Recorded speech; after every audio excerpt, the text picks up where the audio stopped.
necessary investments to do so. And that is really critical. And they have a lot of other things that make them special, but these were some of the key factors. And again, before we get to the question and answer part of this, I want to mention the universities and the presidents, chancellors, and athletic directors. I want you to know them by name, and again, I applaud their hard work, and I really appreciate their interest in our conference. The University of Alabama at Birmingham, President Ray Watts, and Athletic Director Mark Ingram. Florida Atlantic University, President John Kelly, Athletic Director Brian White. The University of North Carolina at Charlotte, Chancellor Sharon Gaber, and Athletic Director Mike Hill. The University of North Texas, President Neil Smatresk, and Athletic Director Ren Baker. Rice University, President David Lebron, and Athletic Director Joe Carlgard.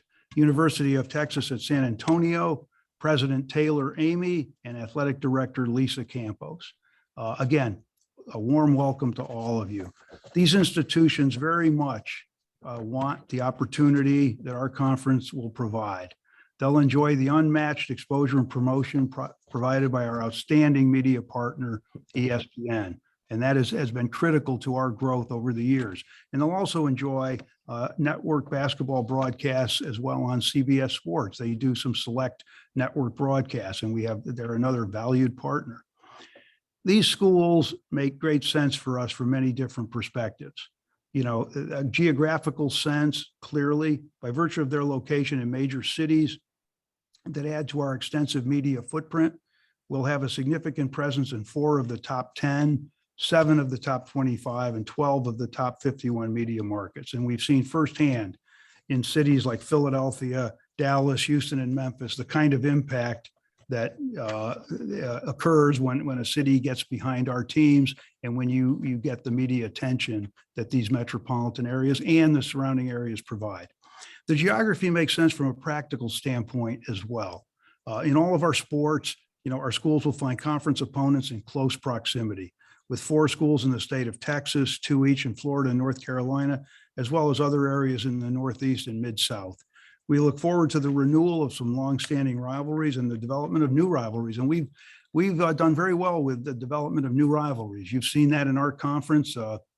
Schools that may not have had a lot in common or played each other before develop some really intense rivalries and some great, cooperation in our conference. So that's what we've been about. Again, we think that there'll be great interest among the student athletes, alumni, and fans. We think the fan bases of these schools will be energized. And obviously, we're very pleased that we have such a strong presence in such key states as well. I'm very confident that individually and collectively, these schools are going to have great success in the American. They have had success where they've been, and now I think they have a chance to elevate that. They'll add to this conference's legacy of success. I think they will definitely, as I mentioned, take great advantage of the exposure and the platforms that are going to be provided by this conference. So we look forward down the road, and we're not certain when they're going to come in yet. That's still to be decided. They are now, officially members of our conference, but they cannot begin play right away. But we look forward down the road. We know we'll be celebrating the success of these schools and all 15 of our programs. We're poised to enter the next decade now with a vision and with renewed strength. Our A6 campaign, Autonomy 6 campaign, our Power 6 campaign is going to be energized. It's not going away. And I want that to be really clear. The future is very bright. We feel that this conference can reach heights that we haven't reached before, even though we have done extremely well. We think that we can even take it to another level. I want to close by congratulating and welcoming our new members. We're just absolutely thrilled that you're with us. And I want to thank the media and our fans for their interest in us. And we'll now go, Chuck, I'm going to send it back to you because I know we want to hear from our individual ADs, and then we'll open it up to questions. Thank you. do indeed. Thanks, Mike. And we'll begin with our ADs. We'll begin with the Associate Vice President and Director of Athletics for the University of Alabama at Birmingham, Mr. Mark Ingram. Mark, go right ahead. We'll take some opening remarks from you, please. Chuck, thank you very much. And Commissioner Resco, thank you as well, and to your board of directors. Certainly, we're grateful for the opportunity and thrilled to be joining with the other 5 members who you've mentioned this morning, all great colleagues of ours and people we have a tremendous amount of respect for. I want to thank our president, Ray Watts, our chancellor, St. John, and our board of trustees who have been so incredibly supportive of all the work that we've done. We've had tremendous success here in Birmingham with our community, our community leaders, our city, our county. It's just been a fantastic renaissance here in the city of Birmingham, and we could not have done it without so many people behind us and supporting us. As you know, we have built or renovated 23 facilities in the last 6.5 years, culminating in our most recent project, which is Protective Stadium, where we now play football in what we consider to be the finest college football stadium in America. And so we're thrilled about the partnership and the opportunity to compete as an A6 member and join you, Mike. And so thank you again, and to your board of directors. We have had a plan to be successful, and we've told our student athletes many times that our intention is to provide the experience that they are receiving in athletics and have that match what they are getting in the classroom at UAB. And it's a fantastic institution, a world-class medical research university, and one that we're very proud of and the city of Birmingham is proud of. So we appreciate this opportunity, and thank you. Thank you, Mark. We'll go next to the Director of Athletics at the University of North Carolina at Charlotte, Mr. Mike Hill.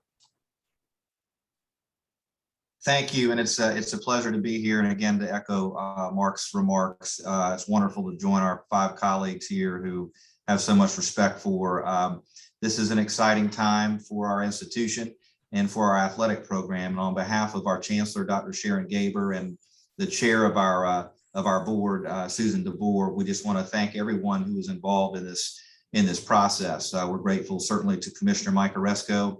Mike and I have known each other for a long time, back to our days when I was in the SEC at the University of Florida and he was at CBS. And I've always admired the job that he has done and this league has done in constructing itself in a way that has been a major player on the competitive landscape, no question about it. So we're thankful for this opportunity. Charlotte is one of the fastest growing cities in the country, and this university mirrors our city. We talk about it a lot as an emerging brand in an exploding market. Our university is now the 3rd largest in the state, 2nd largest undergraduate enrollment. And during the pandemic, we have set enrollment records. We've had record freshman classes the last 2 years. We have over 30,000 students now. 80,000 alumni live within an hour of the city, and 150,000 living alumni. So this is an institution that is on the rise. It's the fastest growing in the state. Over the past decade, it's been responsible for almost 40% of the entire UNC system growth and enrollment. So we feel that our athletic program is mirroring the growth of our institution academically and represents all that this place is about. We talk often here at Charlotte about gold being the standard. We're 49ers, and gold is a standard here. And we feel that this affiliation with the American is certainly going to elevate our program and provide a platform for us that we can really tell our story and allow our student athletes to compete at the highest level. And we're just grateful for that opportunity. So thank you again for the opportunity here, and we look forward to answering questions later in this session. Thank you, Mike. We'll go next now to the Vice President and Director of Athletics at Florida Atlantic University, Mr. Brian White. Brian, go right ahead. Thank you very much. I will echo the themes of my prior 2 colleagues. It seems like a theme of gratitude and excitement. So that's where we are. I have more than a few thank yous to run through here. First, I want to thank the president and athletic directors in the American Athletic Conference, as well as Commissioner Mike Oresco. Also, there are many that have contributed to our success at Florida Atlantic that have gotten us to this point. I want to start with our president, Dr. Kelly, our board of trustees, both current and former Board of Trustees members. We have an incredibly engaged, great Board of Trustees that really helps this university and helped us get to where we are. We have an extremely generous donor base and want to thank our donors and our community, the Paradise community, specifically the Schmidt family. Our current athletic coaches and staff, we have a great team at Florida Atlantic. I don't think I'd trade our group of coaches for any in the country. So just very grateful for the people we have on our staff, but also our prior coaches and staff. It's been we've built something special here at Florida Atlantic that we're all very proud of. And there's a lot of people that led into that. So I want to recognize my predecessor, Pat Chun, as well as Lane Kiffin, and most importantly, Coach Howard Schnellenberger. Built this program with very, very high ambitions. And I think ambition is something that is a theme here at Florida Atlantic University. There's many more that I'm sure I'm not going to get to, but then I want to transition to congratulate my fellow colleagues on this call. I know, as Mark mentioned, well, we all have a ton of respect for one another, and I'm just thrilled to know all of you. So congrats to my fellow colleagues. And like others have said, this is a tremendous opportunity for FAU for a number of reasons. In particular, I think what excites us most is we take very seriously. We all use the term front porch for athletics departments to be the front porch of the university and continue to help the university grow and be great. And we see the brand exposure within the American Athletic Conference as being a tremendous opportunity for an ever-improving university, but also the academic profiles of the institutions in this league is something that's very exciting for us. Next, I would just say that we are FAU has a laundry list of things that I could read off to show how great of an institution we have become. I will just say that we have, by many metrics, we are the fastest improving university in the country, and we are the most diverse university in the state of Florida. We have one of the largest colleges of business in the state of Florida. We have a tremendous wealth amount of this community. I hear anecdotally as many billionaires as any place in the world per capita. It's a really special place to be, and we are, like I heard Mike Hill say at Charlotte, our university is growing with our community and our athletic department as well, and vastly improving. We've had 2 conference championships in the last 4 years on a football front. We also have a very fertile recruiting ground. So we definitely think that we have a lot to bring to the table as well. But most importantly, we're just incredibly grateful to be on the call and very excited about this incredible opportunity. Thank you. Thank you, Brian. We'll go next to the Vice President, Director of Athletics from the University of North Texas, Mr. Ren Baker. Ren, go right ahead, please.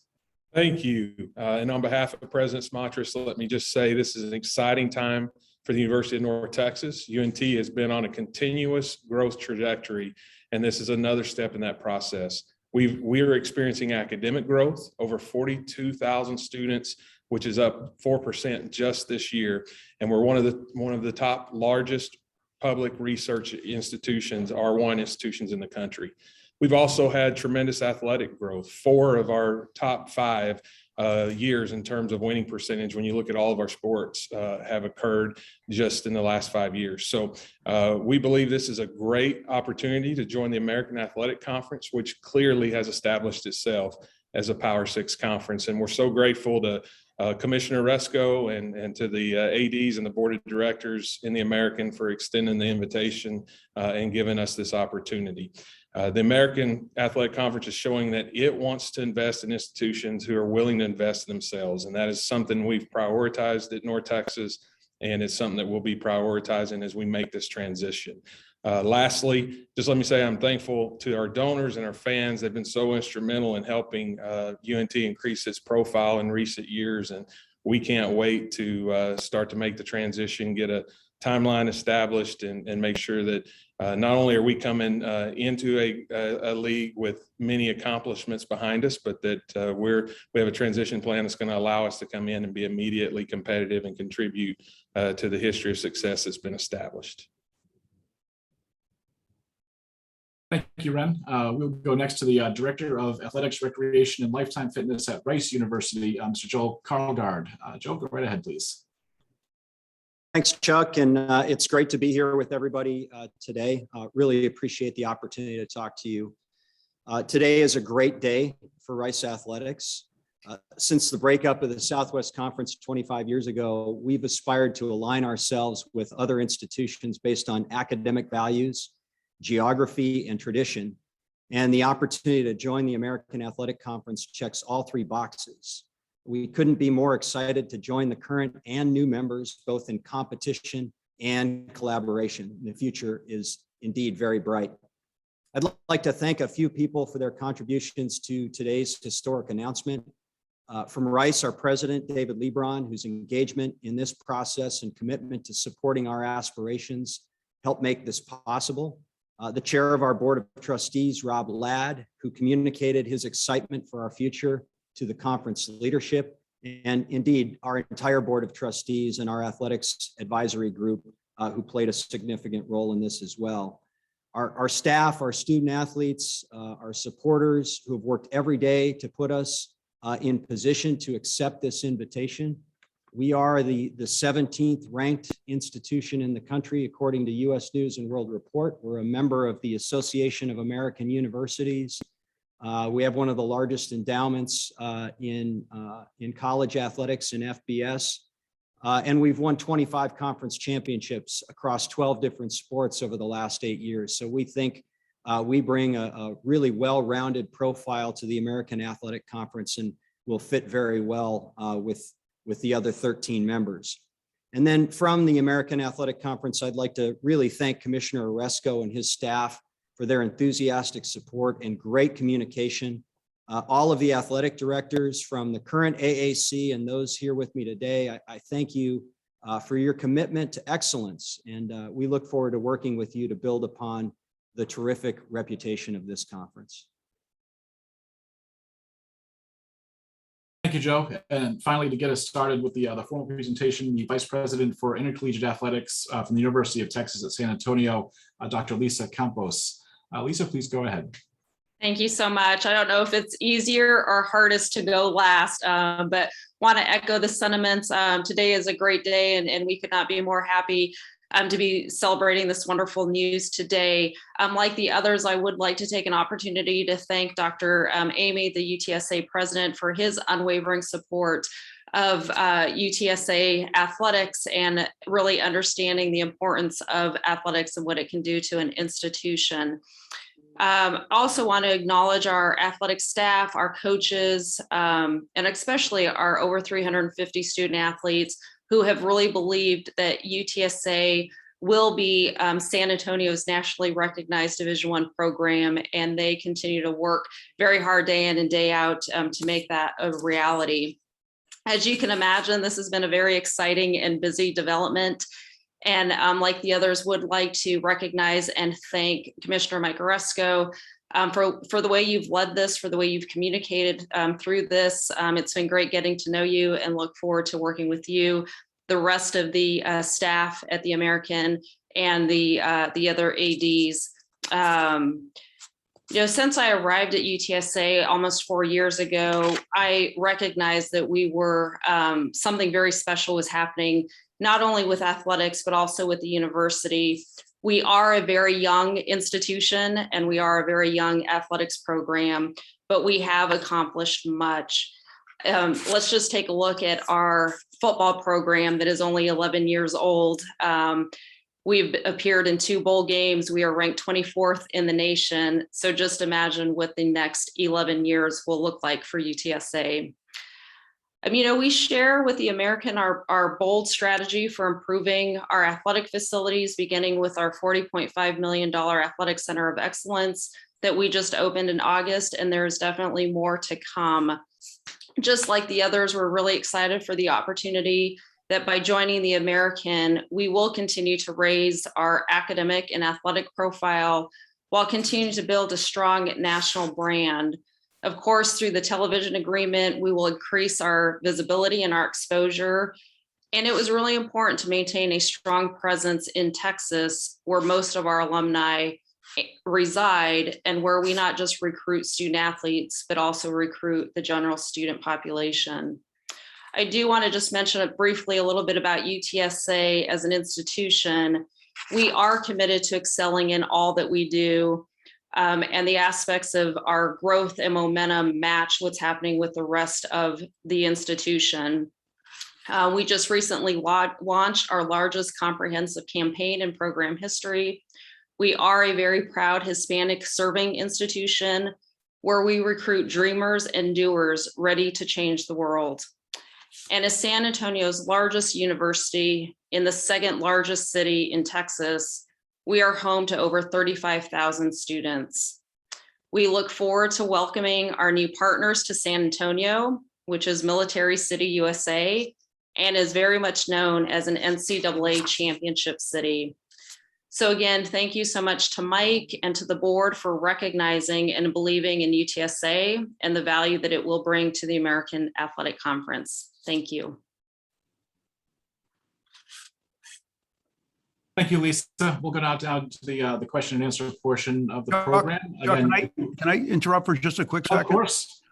Before we get to the questions, and we will get to them right away, I just want to say, it has been great getting to know these athletic directors. They are truly outstanding. And you saw from their presentations, what quality people we're dealing with, as well as their presidents and chancellors. And I couldn't be more pleased to have them joining us. Just wanted to say that before we get started, because again, in my introductory remarks, I did reference them and how, how much, we had done together, but they have been just absolutely terrific. And this is not an easy process, as you know, and they've done a fine job. And you can just tell what outstanding people we're going to be dealing with, and their institutions as well. So I just wanted to say that. Thank you, Chuck. Sure. Okay, we'll open up to questions now. Again, use the raise hand feature in Zoom to join the queue. Again, very helpful if you would include your name and your media outlet in your displayed name. We'll get started with questions with Ralph Russo from the Associated Press, please. Thanks, Chuck. I guess I'll go to Mike for this.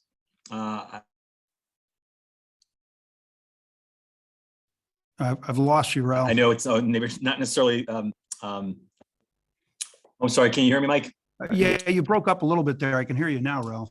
Oh yeah, sorry about that. I know it's not always something you want to do is talk about money.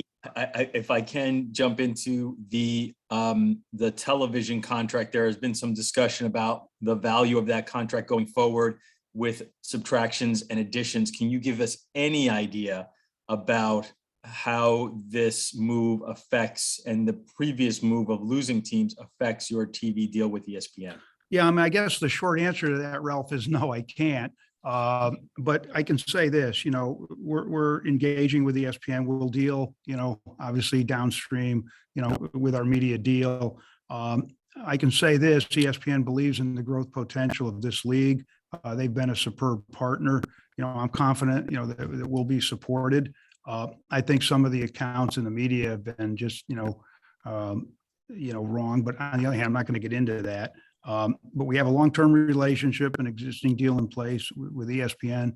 They've been great partners, but I don't want to get into the financial details. We never do, but we will be able to support, obviously our expansion. And, as the late great Mike Slive used to say, and I've quoted him, many times, I'd like to leave it at that. Thanks, Mike. Thank you, Ralph. We'll take the next question, please, from Dennis Dodd from CBS Sports, please. Go ahead, Dennis. Hi, Mike. Thanks for doing this, kind of piggybacking on Ralph. Will the incoming members receive an equal share of media revenue now or ever? And was that a consideration by the existing American presidents to expand to this point to 14 teams? Dennis, I can't really get in. Again, I don't want to get into the financials, but I can say this, that, certainly as we bring schools in, ultimately, we want them to feel that they are fully integrated into the conference and that they are obviously full partners. Whatever we do, we've worked it out with the schools. We've worked it out very carefully. This is a considerable upgrade for them. I can't get into, other conferences have done it differently, as you know how this has been done over the years, but I'm not going to get into the specifics. That's the kind of information that really we would rather, keep confidential. I understand why it's of interest, to the media. I certainly do. And Dennis, I appreciate, your interest and you and Ralph and others who have, watched this closely and, understand the landscape very well. Thank you. We'll go next to Chris Panini from The Athletic, please. Yeah, for Mike, I know early on you talked about adding 2 or 4. Why in the end did you want to go with 6? Yeah, we thought a lot about that, Chris, and that's a really good question. We decided that there was strength in numbers. We also looked around and said, there are some schools that we might be interested in later on. Why not, think about taking them now, going to, to 14. It provides, greater inventory. These are schools that are worthy and I think can add a lot to the conference. We think that ultimately the footprint was enhanced, with 6. We didn't start out with the notion that we were going to 6. We could have gone, 2, 4, 6, but we also wanted to strike a balance. We are now stronger in Texas than we were, but we also decided that we would move east, and that's really our footprint. And obviously having an additional presence in Florida, in North Carolina, our eastern and our mid south, south Midwest schools, I think are very pleased with the geographical balance, but they're also pleased with the institutions. Chris, it all comes down in the end to schools that you think will invest, and not only will invest, but are rapidly growing. You heard some of the new institutions ADs talk about that, the growth of not only their schools, but the populations in their markets, their fan bases. And then also, we are a conference that's been in big markets. That's been really our DNA. And we are in rich recruiting areas, with growing population. We are in football hotbeds. We also want to be good in basketball, and we picked, these schools provide some very good basketball, men's and women's. We are in the right time zones in terms of maximum coverage on TV and in other media. We pay our coaches well, and that's helped us, really achieve a lot. These institutions are doing that, are willing to do that. Our schools have benefited from the transfer portal, and we think that the new schools will as well. That's a new world that's opening up for all of us, and we have to deal with that. But when you're in the areas we are, where there are where there's fertile recruiting and other things, it's really beneficial for the conference. But the last thing I'll say is our DNA, Chris, has always been aspirational.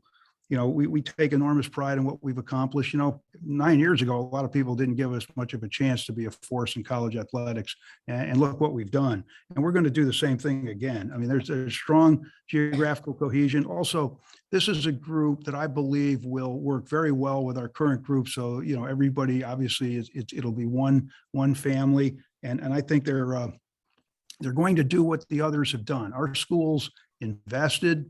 They worked hard. They took advantage of the great media exposure and promotion that is provided by ESPN and also in some of the network basketball we do with CBS.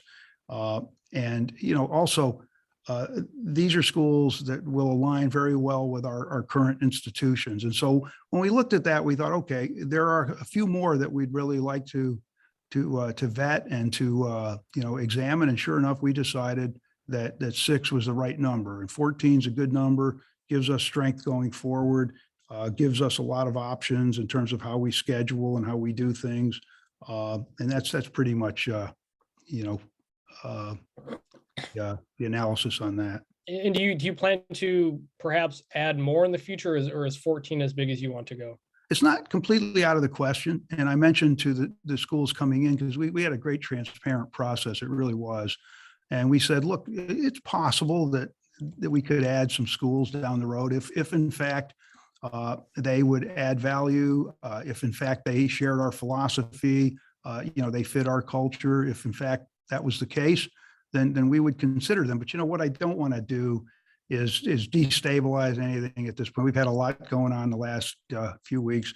As you know, we didn't start this, and it's snowballed a bit, and so consequently, it's probably better now to tamp it down. But I have to be honest and say, yes, we potentially, if schools showed interest in us, we are not going to be going out and tapping people on the shoulder and saying, oh, by the way, we've had interest, and we've had interest from schools, and if there's interest down the road from schools that makes sense for us, then I think we would, we wouldn't be doing our due diligence if we didn't consider it. Thank you, Chris. We'll take the next question from, we'll take the next one from Joseph Hoyt from the Dallas Morning News, please. Hey, Mike. Obviously with the current state of realignment, you talked about how these moves set you up for the next decade. I'm curious if I don't know if fear is the right word, but concern of other schools, being poached by other Power 5 conferences in your current conference is something you guys considered by adding 6 and the current schools you did add. So am I worried about whether P5 schools would try to get our schools or other schools? Yeah, were these moves part of did you consider that possibility when you chose these schools? It's always a possibility, but we didn't dwell on that. We didn't worry about it. You can't, because in the end, these things can happen. But on the other hand, there is some value in size and in the geographical footprint that we now have. But in terms of what other conferences are going to do, we just don't get involved in that. You've never heard me really, other than to talk about our place in what we think the constellation of things is. And we've made obviously a big push on the P6 and on the Autonomy 6. But beyond that, I don't talk about other conferences. It's their business what they do. There's always a possibility that there could be some additional expansion. Our goal is to make this a great conference and to make it a great home. Now, schools leave for various reasons, and the one thing you can't do is take it personally, Joseph. Just don't take it personally. This is the nature of colleges. It's been the nature of college athletics, unfortunately, for 40 years. Schools seek opportunity, and they seek a better position for themselves, and they should do that. And unfortunately, it leads to some realignment, and it's a hard thing. And by the way, this is not my first realignment rodeo. I've been through this. I've been on both ends of it. It's not fun. On the other hand, there are gratifying days like this when you can provide opportunity to schools that were very much seeking it, and schools that can add a lot to what we're doing and who can become great partners for all of us. So again, it's one of those things that you just can't, whatever happens down the road happens, but we'll be a strong conference regardless, whatever happens. And you want to make it the best home you possibly can make it for the schools. And by the way, last thing I'll say is, Cincinnati is doing, extremely well, and we're really proud of them. And the one thing, we've had great cordiality with the 3 schools that are leaving. It's been terrific. It's been a great relationship. They did a lot for us, and we did a lot for them. And Cincinnati, if, we don't know what's going to happen, but if they make the playoff or they do something remarkable, they will have done it in the American Athletic Conference. I mean, think about that. The American Athletic Conference was always a conference of opportunity. It was a challenger. It was aspirational. And that's why these schools fit that mold. And that's why I think they're going to be extremely happy in this conference. And I think they're going to thrive in this conference.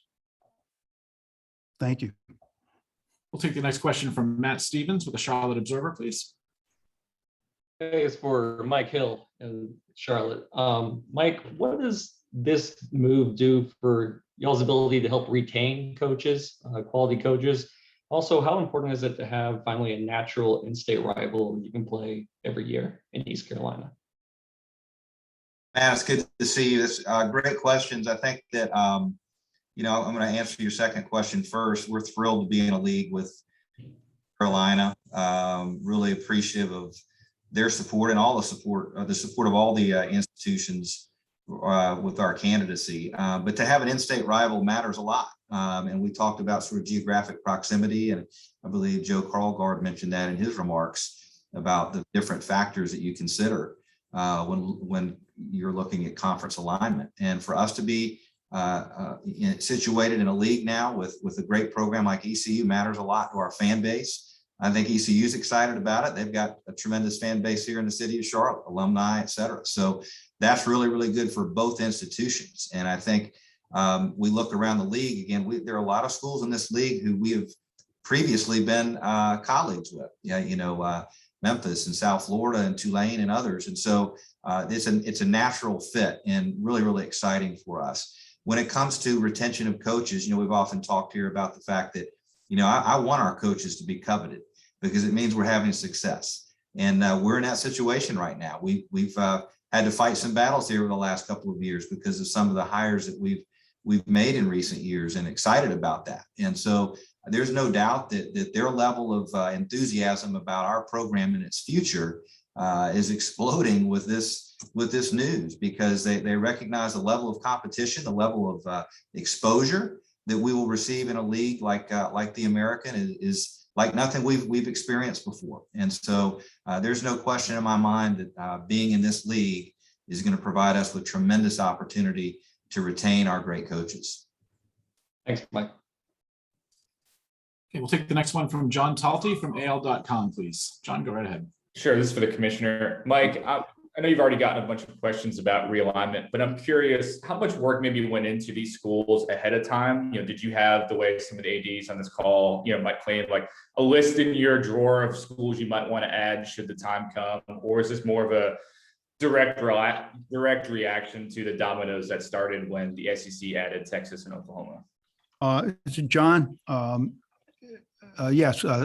Well, you always have to be prepared, and so consequently, if you're doing your due diligence, you have to know that should you want to expand down the road for whatever reason, that you'd like to know what the options are. And so over the years, we've always studied that. We try to do it quietly. It wasn't much fun going through that show 5 years ago, with our, but having said that, we kept the, the cohesion in the conference, because, I wasn't critical of those schools. They were doing what, you would expect them to do in that circumstance. And so as I said, you can't personalize this. And, these are voluntary organizations.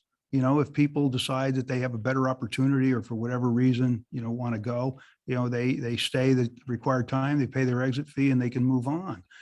In our case, we're always aware of what, the options might be. And so, yes, we've compiled databases. We did, a thorough vetting process. We looked at whether, schools would fit with our philosophy. As I said, we have a certain philosophy in this league. This league has developed a certain way. 9 years ago, a lot of people doubted us because we didn't necessarily have some of the traditions of the so-called P5. But, I don't want people to miss the forest for the trees. What we're doing here is building for the long-term future. And yes, we knew which schools we thought we might have interest in, and some schools emerge. You've seen some of the schools we've admitted doing some remarkable things recently and showing, a significant investment.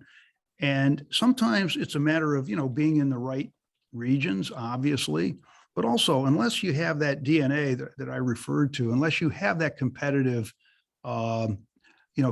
desire, unless you have the commitment, unless you're willing to spend, and our schools did that.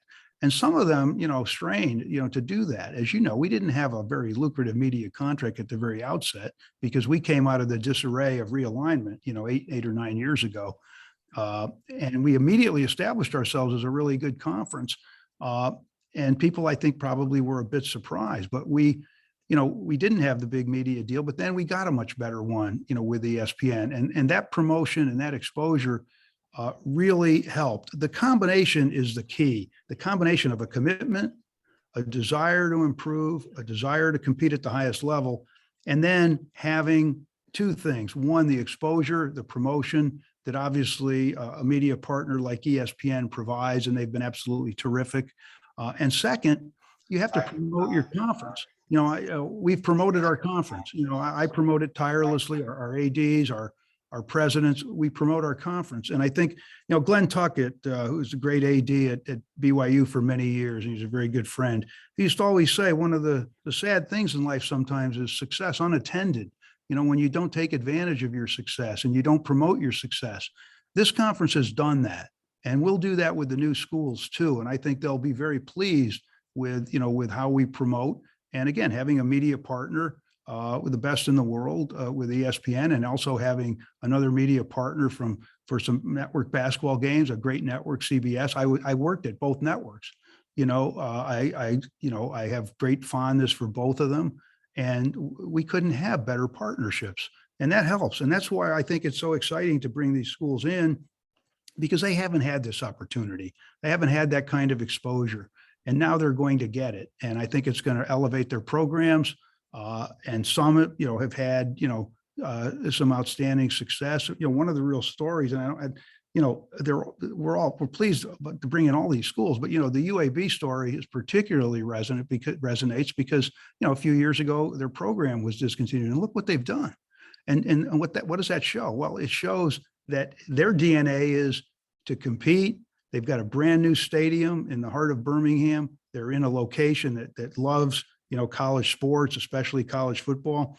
And that's true of our other schools as well. And then as Joe Carlgar said, you have an institution like Rice, which adds another AAU school to our conference and has a long pedigree with the Southwest Conference. You've got a real mix here. If you look at it, Lisa talked about UTSA and the market they're in, and the great growth and what the wonderful things they're doing for their community. And then you look at North Texas and the enormous investments they've made. They really have. And, again, Ren should be congratulated for that.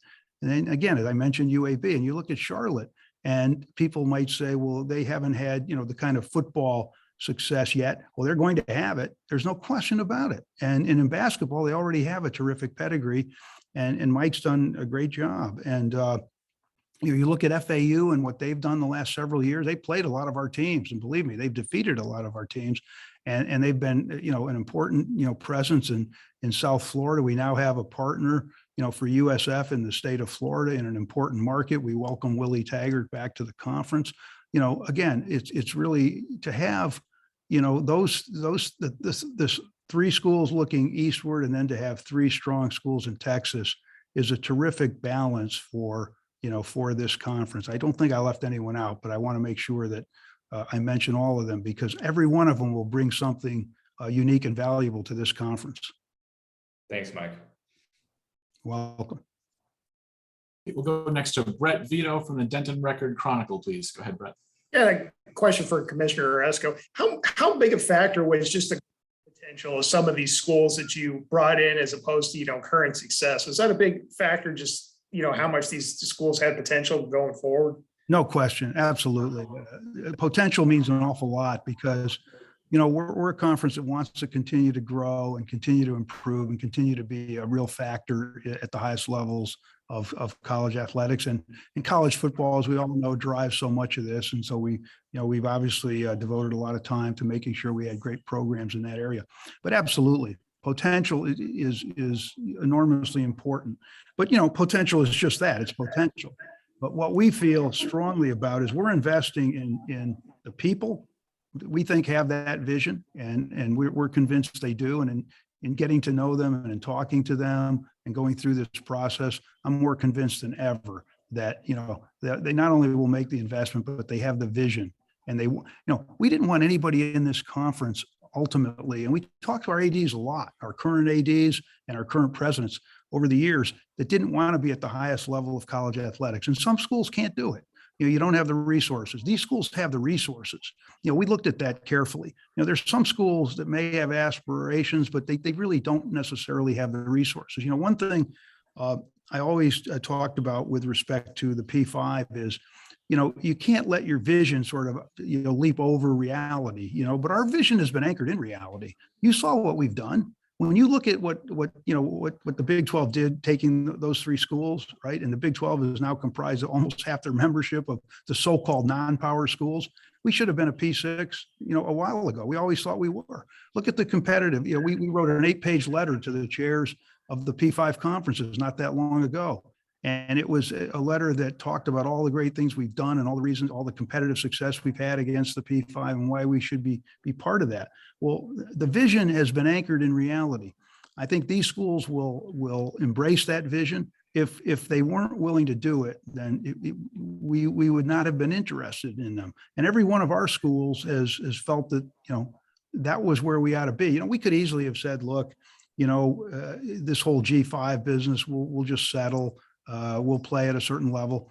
That was never, again, as I mentioned, the DNA of this conference just wasn't. And from the very beginning, and remember, we had a lot of schools that were once in the old BCS, and now we have a school that's in the old Southwest Conference. We now have schools that, have had, recent success, and other schools that clearly are on the cusp of it. And so I just think that's really critical. It's clearly achievement matters, but clearly potential coupled, but it has to be coupled with that commitment. If you don't really feel the commitment's there, then, I doubt the potential's there either. All right, thanks. We'll take the next question from Reese Furlow with the Palm Beach Post, please. Reese, go right ahead. Yeah, my question's for Brian White at FAU. Yep. Hey, Brian. I know you're still trying to figure some things out, but what does going to the AAC do for the FAU-FIU rivalry in the future? A great question, and I thought it may come up. I actually had a great conversation with Pete Garcia earlier today, and he's a good colleague, and we would love to continue to play FIU and every sport and every sport we play every single year. So I definitely think that that's a historical rivalry that we have, and we will intend to continue to play from our end. And if they're willing to play us, we'd want to do that in every single sport we have. Thank you. We'll go to the next one from Dan Tortora, please. wakeupcalldt.com. First, for the commissioner, and then I'd like to hear from the incoming schools as well, the representatives.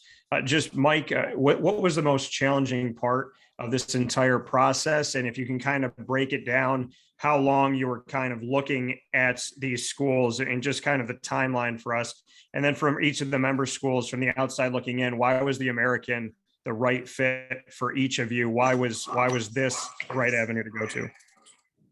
Thanks, Dan, and I appreciate, I've been on Dan's radio show a number of times, and I appreciate your interest in the league, Dan, and your knowledge of the league.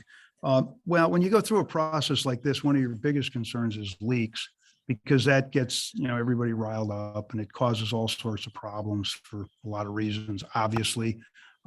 This didn't, leak till the very end, and some of the reporters, who get the story, they're just doing their jobs, and they're really good at it. But that was one of the issues. We just didn't want to do this publicly, and I don't, there have been conferences who did it a lot more publicly, believe me, and we didn't want to do that, and we also wanted it to be a fairly compact process. As I said, we knew which schools might fit this. The culture and the philosophy of this conference and might be good members. We knew which ones they were. We always had a fairly, short list, and occasionally schools are added to the list. Occasionally they drop off. And so you want to have these discussions only with schools that are interested in you. And these schools obviously were interested in us, but the key was to try to do it in a fairly expeditious way and to try to do it seamlessly, to try to work through all the issues. Remember, you're dealing now with 6 schools, and they all have different views, of the world, even though it's a cohesive group. They have a lot in common, but everybody has their own individual issues. And so you have to obviously work through those, and that can take some time. But I think we really went 24/7 on this. We tried to do it quietly. And you mentioned, what made this the right fit. I've talked a little about that, obviously. I think again that we tend to be a conference that covers, big markets, and that is in, one of the benefits we've had is we've been in locations in places that really have fans and have media, and have general population that's really interested in college sports, especially college football. Think about our current footprint, Florida, Ohio, Pennsylvania, and we'll retain Pennsylvania and Florida, Texas, of course. We have a huge presence in Texas, and we wanted to strengthen that presence in Texas because that's a fulcrum kind of state. And so that's really important. And so schools that are large, that have, large student bodies for the most part, and we're willing to make an exception where we have Rice, for example, that's just such a high quality institution, and they've had a great tradition as well. We have Tulsa that, is a relatively small school, but has done really well, in athletics, has been a great partner. So we're not, we're not one dimensional, but, if you look at where we are, in places like Dallas and, in Tulsa, in San Antonio now, in Houston, we renew our presence in Houston, Birmingham, which you probably can't find a more intense place when it comes to football and college sports. And then obviously North Carolina, Charlotte, one of the growing cities in the country, probably the banking center of the country, with a great university there in UNC Charlotte. And then you look at East Carolina and the long tradition and history. I go way back with them. I programmed many of their football games at ESPN when there was no ESPN2, and almost all their games were televised on ESPN. That's how, great their tradition is. And then you have Temple in Philadelphia. You have the Naval Academy covering not only Baltimore, but the DC market, but the Naval Academy is a national institution. And then you have obviously USF in Tampa, and now FAU in South Florida. And these are population centers. And the last thing I'll say, Dan, is they're all growing. These are all growth areas. We tend to skew a little bit south, obviously, and that's where the growth in the country, has been, whether it's Texas, which is growing, at an enormous rate. And our conference office is now in Texas. I've seen that, firsthand. And you look at our other, Florida is probably another state that probably ranks right there in terms of growth. And Tennessee, where Memphis is.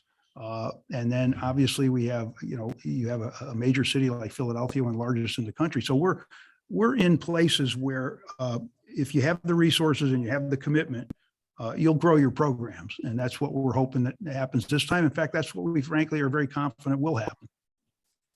And thanks again, Dan, go ahead. I was going to call on Lisa Campos and Ren Baker maybe to take the second part of Dan's question, maybe from the institutional side, if they care to answer there.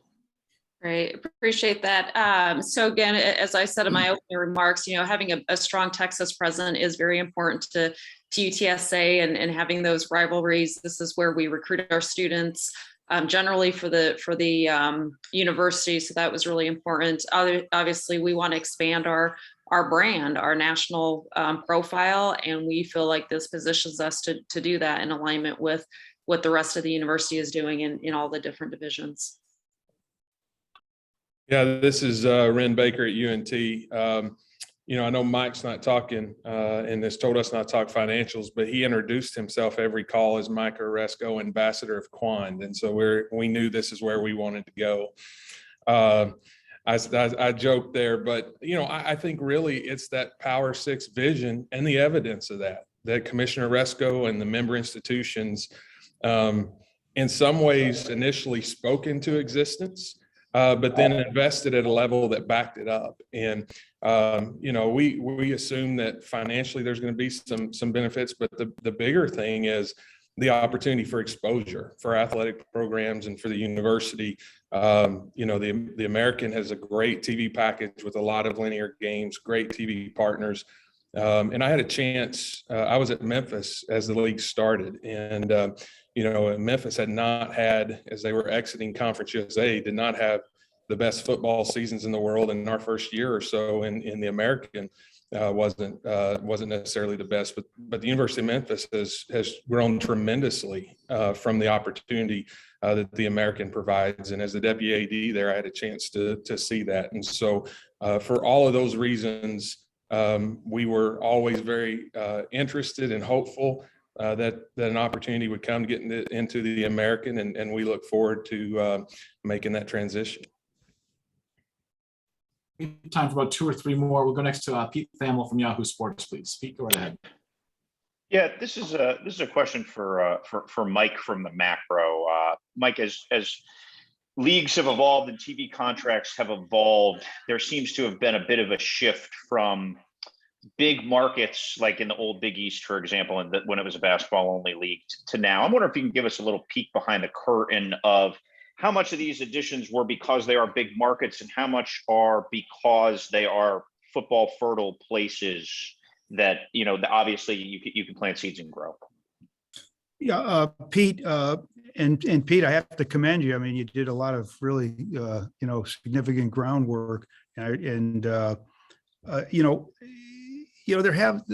been a shift. I've been at ESPN. I was at ESPN and I was at CBS for many years, and I worked in college sports and other sports as well, but mainly college sports. And I love college sports, and I saw the shifts, I saw the changes, I saw the consolidations. I saw, that football started driving all of this. It may not have driven it as much 40 years ago, but it does now.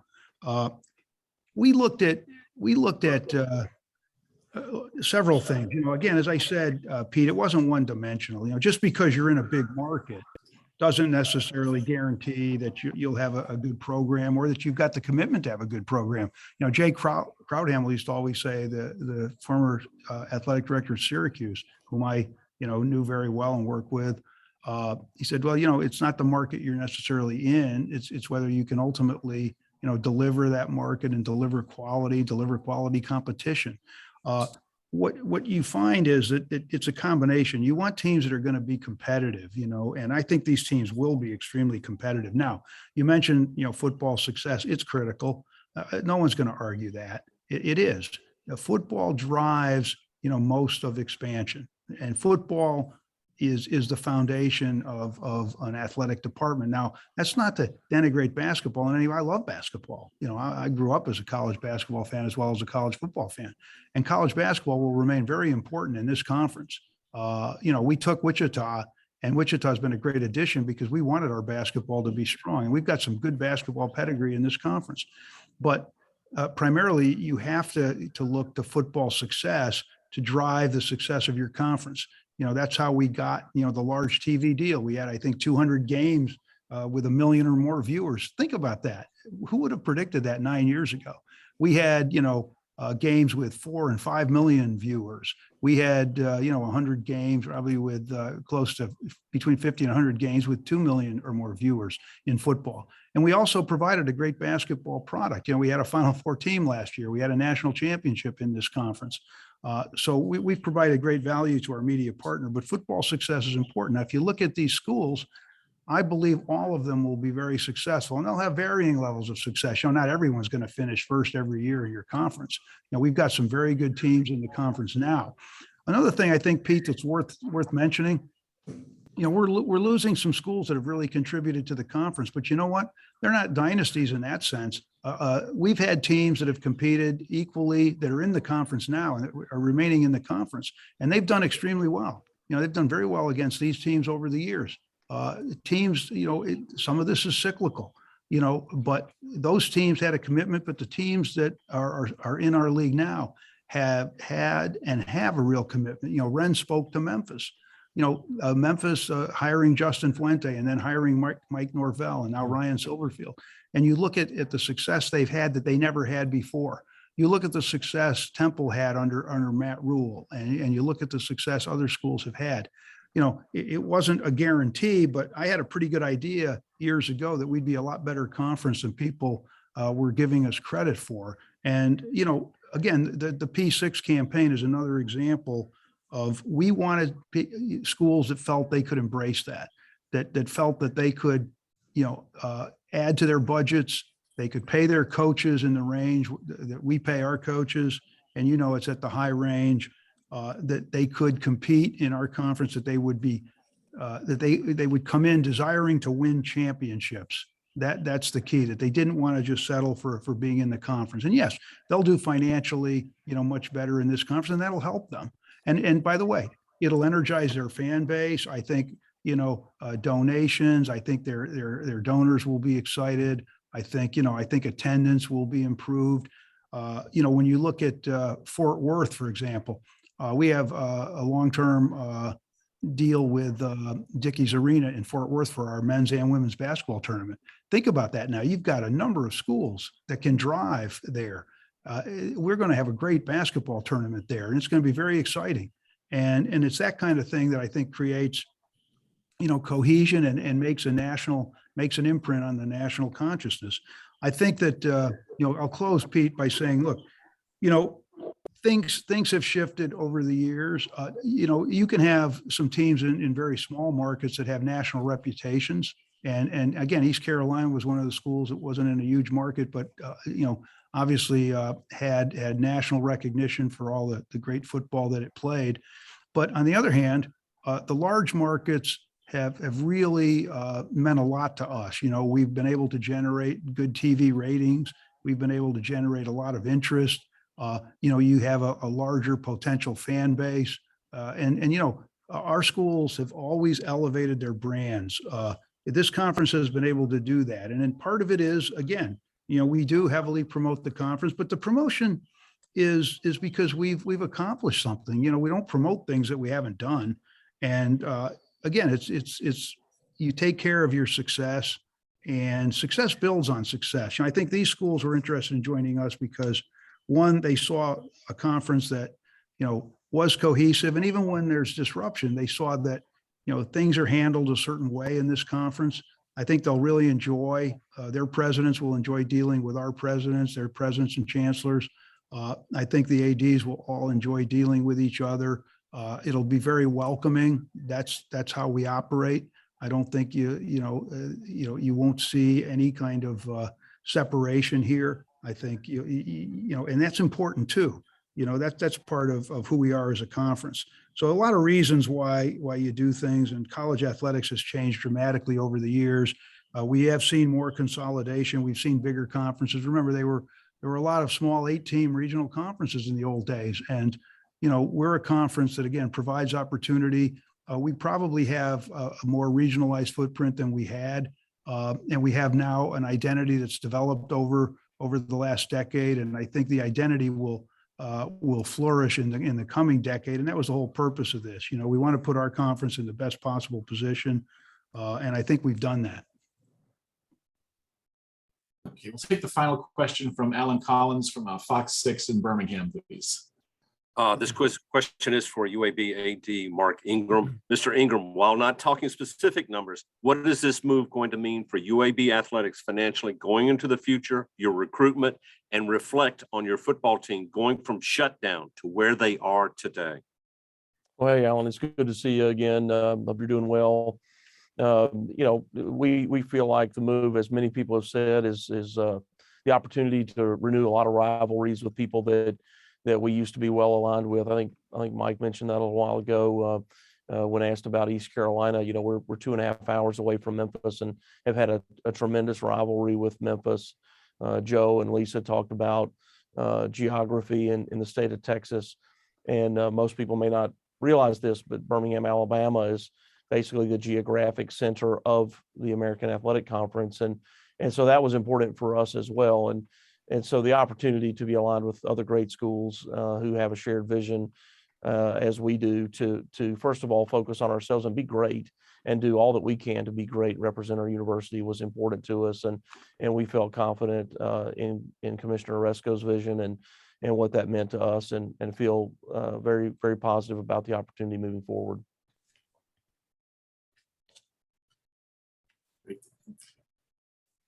Thank you, Mark. We've run over our allotted time, and we need to let the schools get back so they can do their own local availabilities. We appreciate the athletic directors joining us today. We appreciate Commissioner Oresco joining us, and also the members of the media for joining us. I apologize for those that we were not able to get to in the queue. Certainly, if we need to get to Commissioner Oresco, please shoot me a note. We'll do our best to, and I'm sure he'll be happy to accommodate anything, any availabilities that we have. But thank you again for joining us today. Thank you, Chuck, for organizing everything. Thank you. All And thank you for the media who showed interest in us. And again, congratulations to our new schools. Thank you. Thanks, everyone. Thank you all.